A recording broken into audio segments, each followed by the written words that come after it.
Welcome to new TV Telugu.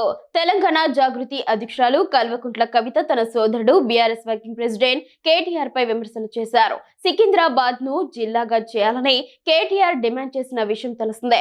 మాజీ మంత్రి తలసాని శ్రీనివాస్ యాదవ్ ఆధ్వర్యంలో నిర్వహించిన సేవ్ సికింద్రాబాద్ ర్యాలీకి కేటీఆర్ మద్దతు తెలిపారు. సికింద్రాబాద్ ను జిల్లాగా చేయాలన్న కేటీఆర్ డిమాండ్ పై కవిత స్పందిస్తూ, కేటీఆర్ సికింద్రాబాద్ ను జిల్లాగా చేయాలని ఉద్యమిస్తుంటే నాకు నవ్వు వస్తోంది. సికింద్రాబాద్ ను జిల్లాగా చేయాలని డిమాండ్ చేసిన వారిని 10 ఏళ్లు అధికారంలో ఉన్నప్పుడు అణిచివేశారు, జైల్లో వేశారు. కానీ ఇప్పుడు కేటీఆర్ వెళ్లి సికింద్రాబాద్ ను జిల్లాగా చేయమని మాట్లాడుతున్నారు అని విమర్శించారు. రానున్న మున్సిపల్ ఎన్నికల్లో తెలంగాణ జాగృతి పోటీ చేసే విషయమై కవిత మాట్లాడుతూ, జాగృతి ఇంకా పూర్తి స్థాయి రాజకీయ పార్టీగా మారలేదని, అందుకే మున్సిపల్ ఎన్నికల్లో పోటీ చేయడం లేదని అన్నారు. అయితే ఎన్నికల్లో మద్దతు కావాలని బీసీ, ఎస్సీ, ఎస్టీ, మైనారిటీ, యువత, మహిళలు కోరితే అండగా నిలబెడతామని హామీ ఇచ్చారు. రాజకీయాల్లోకి రావాలనుకునేవారు మున్సిపల్ ఎన్నికలను ఉపయోగించుకోవాలని సూచించారు. ముఖ్యంగా మహిళలు, యువత, బీసీలు, ఎస్సీ, ఎస్టీలు రాజకీయాల్లోకి రావాలని ఆమె పిలుపునిచ్చారు.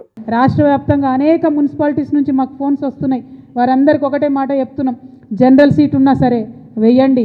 ఎందుకంటే నేను యువతకి ఇవాళ పిలిపిస్తూ ఉన్నా, మహిళలకి ఇవాళ పిలిపిస్తూ ఉన్నా.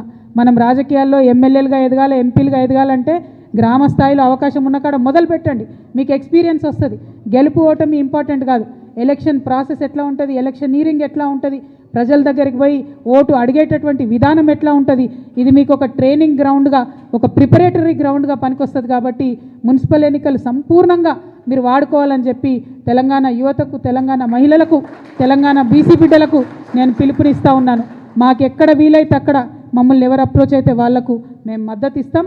అవసరమైన చోట మా కార్యకర్తలు పోతారు, నేను పోతాం, అందరం పోయి ప్రచారం కూడా చేసి మరి యువ మిత్రులను, కరప్షన్ లేనటువంటి వాళ్ళను, కొత్తగా రాజకీయాల్లోకి రావాలనుకునే వాళ్ళను తప్పకుండా ఆహ్వానిస్తామని కూడా ఈ సందర్భంగా నేను తెలియజేస్తూ ఉన్నాను.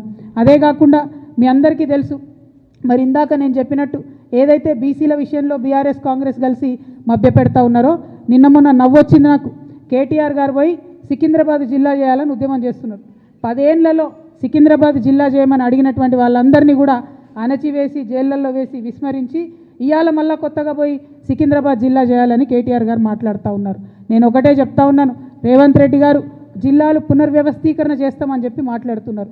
కానీ మనందరికీ తెలుసు, జనగణన చేస్తున్నటువంటి కేంద్ర ప్రభుత్వం జిల్లాల పునర్విభజన పైన పాబంది పెట్టింది 2027 వరకు. అయినా సరే రేవంత్ రెడ్డి గారు నేను పునర్విభజన అని మాట్లాడుతున్నారు. అది ఇప్పట్లో కాదు. కానీ జాగృతిగా మేము డిమాండ్ చేస్తూ ఉన్నాం, జిల్లాల పునర్విభజన ఎప్పుడు జరిగినా సికింద్రాబాద్ని ప్రత్యేక జిల్లాగా ఏర్పాటు చేయాలని చెప్పి మేము డిమాండ్ చేస్తూ ఉన్నాం.